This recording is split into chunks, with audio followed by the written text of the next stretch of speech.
हरे कृष्ण। आज सुनेंगे हम भाद्रपद मास शुक्ल पक्ष की एकादशी। इस एकादशी को जयंती एकादशी भी कहते हैं।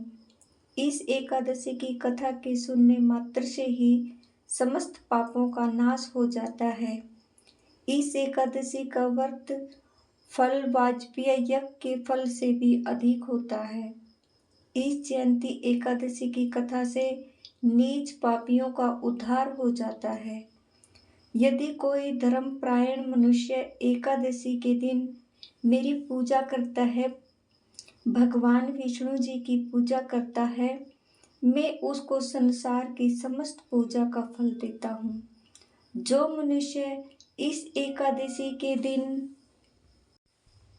श्री वामन भगवान की पूजा करता है, वह तीनों देवता अर्थात ब्रह्मा, विष्णु, महेश की पूजा कर लेता है।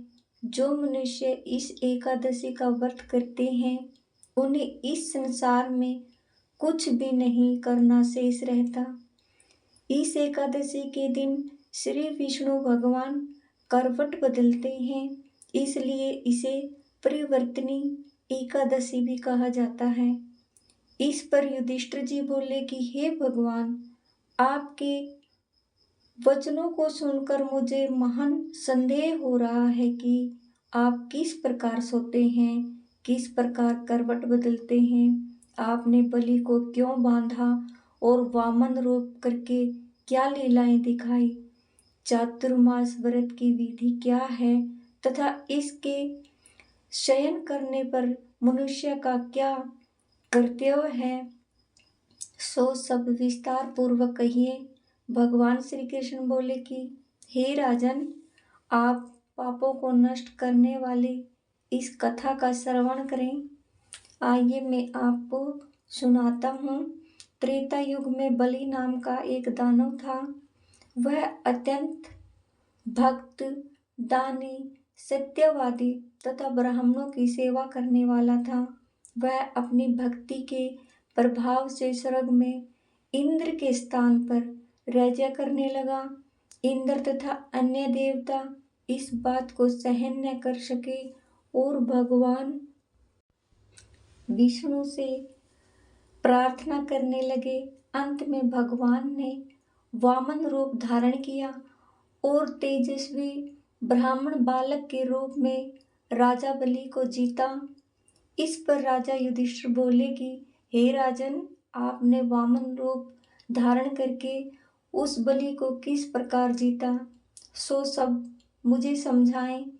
भगवान श्री कृष्ण बोले, हे राजन, मैंने वामन का रूप धारण करके राजा बलि से 3 पग भूमि देने की याचना की।